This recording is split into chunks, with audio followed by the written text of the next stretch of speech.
Hey everyone, and welcome to What If Disney World. I'm Stevie. And I'm Amy. And today we're going to be sharing our experience of our 2-day trip at Dollywood as a Disney World family. As you know, this is a Disney World focused account. We are huge Disney World fans. We're annual pass holders, Disney Vacation Club members, and we love all things Disney World. But we decided to shake it up a bit this summer, and we took a trip to the Smoky Mountains as a family, and we went to Dollywood. And we thought it might be helpful to share our experience to help other Disney World loving families like you see the similarities and the differences of Dollywood and Disney World. We'll be covering topics such as cost, things like their lightning lanes, food, rides, the park itself, entertainment, character meet and greets, and the app. So first, let's look at cost. Dollywood is clearly less expensive. We got the 2-day ticket, which was only $109 per adult. Comparing this to Disney, it would cost 2 to 3 times that much for a 2-day ticket, depending on the time of year that you go. But it would definitely be more. Yeah, it wasn't $109 per day. It was $109 for 2 days. It was a great deal. And Dollywood does have a Time Saver Pass, which is their equivalent of Genie Plus. It is an add-on. It's an extra paid thing aside from your ticket price. And it is more expensive than Genie Plus. It costs $60 per person per day for a max of 5 rides. Or you can purchase their Time Saver Plus that's $80 per person per day and comes with unlimited rides with some stipulations. So this is significantly more expensive than Genie Plus, but you don't have to hassle with reserving a return time. You just go to whatever ride you want and they let you ride it. We ended up not choosing to purchase this because of the expense of it for our family of 5. But after going to Dollywood for 2 days, we do actually wish that we would have purchased it, at least for Stevie, so he could have ridden the bigger roller coasters. I think if we had to do it over again, it would be worth it to purchase it for 1 day for the person who really likes to ride roller coasters. Especially if the crowd level is high. We went on July 4th week and the crowds were quite heavy. But overall, going to Dollywood is less stressful and requires less planning, which really is nice. So the food here is also less expensive for the most part, but there's also less variety. It's a lot of typical park food like hot dogs and chicken tenders, and there's a lot of delicious barbecue and home cooking too. But I'll note that you can't bring outside food into Dollywood. You can, however, bring bottled water, which we did. And we also brought a few snacks for the kids, and they did allow that. They have seasonal festivals where they offer special food items too, like you would find maybe at the Epcot festivals. But we looked at the menu for the summer festival and we found the food options kind of lackluster. We weren't really excited about anything. They weren't really as adventurous or exciting as food you might find at Epcot Festival. But I did love that at Dollywood, sit-down restaurants or table service restaurants, number one, were generally less expensive than Disney World and did not require a reservation. And the lines at the quick service type locations were not long at all, even with a heavier crowd day like when we were there. There is no mobile ordering though, so you do have to wait in line. And we can't mention food at Dollywood without mentioning the cinnamon bread. We had heard that we needed to go try this, so we did, and this is delicious. This is iconic and a must-get, and I'll say it lived up to the hype for me. I thought it was very, very good. Yeah, I didn't like it as much as I like a Gaston cinnamon roll, but it's different. It's not meant to be a cinnamon roll. It's cinnamon bread. It's got kind of a gooey bottom and a crispier top and really soft, doughy inside, and then it's served with icing. It was good, but I will say it was really like the only thing that we ate in the park that we felt like we would want to go back and eat again. Whereas in Disney World, we have a lot of favorites and things that are must-gets every trip. This was really the only thing that we really liked at Dollywood. So we need to talk about the rides. Dollywood has a lot of great roller coasters. And probably my favorite coaster was Thunderhead, the wooden roller coaster. It is really, really fun. I haven't been on a wooden roller coaster in a while. That's something that Disney World does not offer.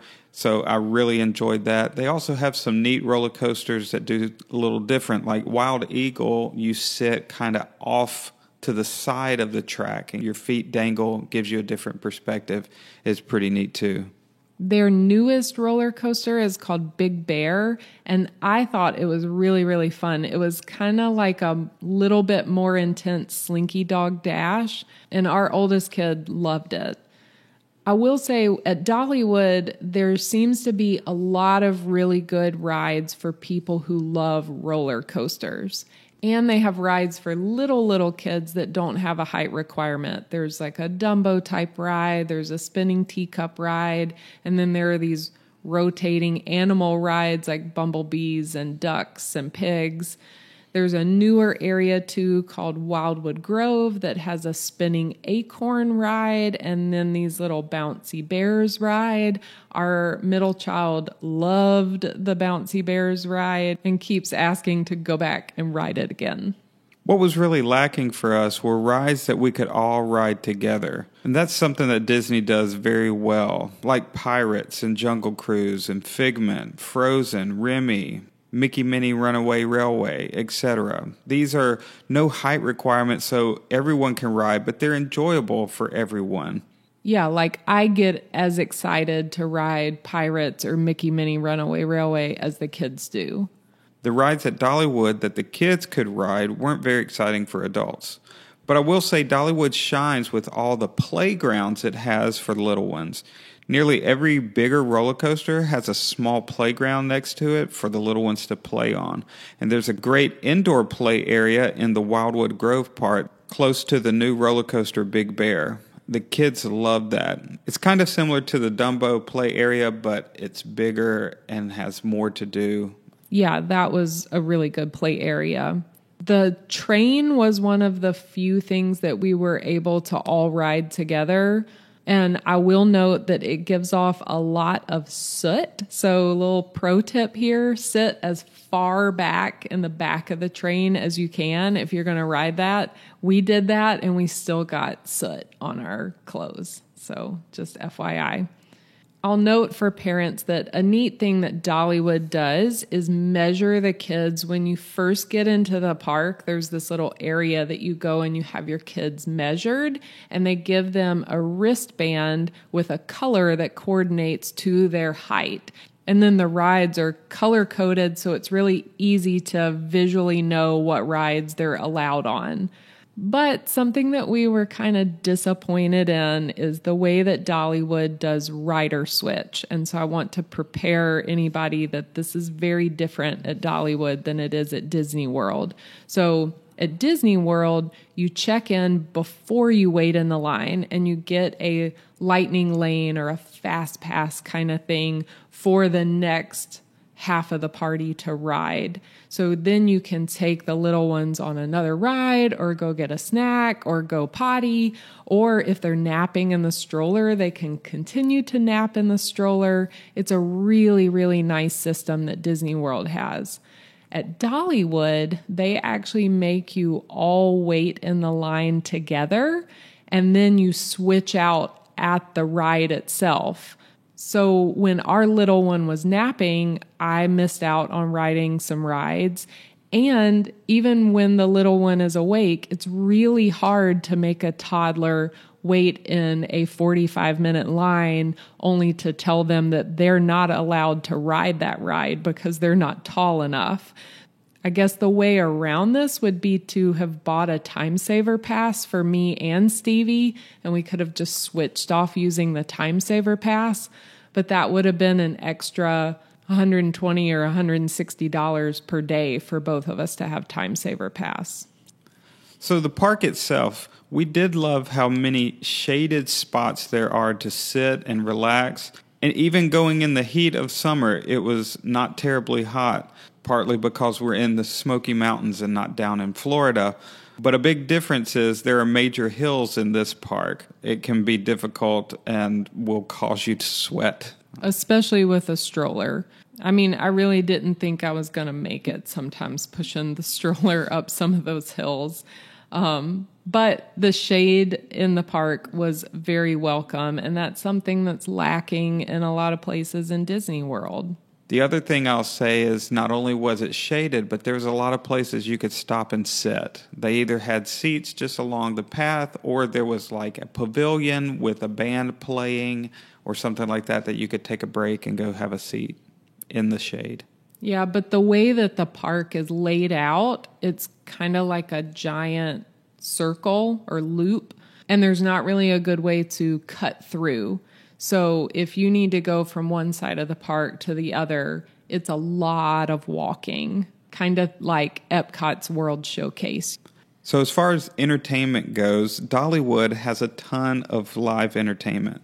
There's these great bands that are playing around the park, indoor shows too, lots of talented people there that you can stop and listen to at any point in time. They have the schedule listed on the outside of the pavilion as well, so you can make plans for it. They also have shows geared for kids, but our kids didn't have as much interest in them because they aren't characters that they are familiar with, like the shows in Disney World. Right. And speaking of characters, there are a couple of character meet and greets in Dollywood. There's a black bear that comes out and you can meet the bear. And then there's a fairy that comes out and you can meet the fairy. And our kids were actually very excited. Even though they didn't know these characters, they were very excited to see a bear and a fairy and be able to wave and talk to them. So that was fun. And I wanted to talk a little bit about the app as well. So Dollywood does have an app, but I would say it's not really quite as comprehensive as Disney World's app or what you're used to. You can see the wait times for the ride, but not until you are actually in the park. So if you're trying to prep the day before and scope out wait times, you're not going to be able to see them. So that's just something that you should know. And while it was really nice to be able to see the wait times before you walked all the way across the big loop of the park to get to the other side, the app really kind of wasn't as easy to navigate and see prices of food or menus. It was just kind of more limited information on the app, but it was nice to have. So overall, we really enjoyed our days in Dollywood. We had a great time there and plan to go back one day. There are things we love about both parks. There are things that Dollywood could learn from Disney, and there are things that Disney could learn from Dollywood. Yeah, I think Disney World is obviously still going to be my favorite because of the nostalgia that it has for me, the tie to my childhood, and all of the fun we can have together as a family and all the rides we can ride all together as a family. It just creates a more inclusive family vacation feel to me. But I did really enjoy our time at Dollywood, and I think especially when the kids are older and would be able to ride the roller coasters, I can see us definitely enjoying going back. Well, that wraps up this video. We hope you enjoyed it. Have you been to Dollywood and Disney World? How would you say they compare? If you have any questions, please feel free to leave a comment. Don't forget to like and subscribe. Until next time, keep dreaming.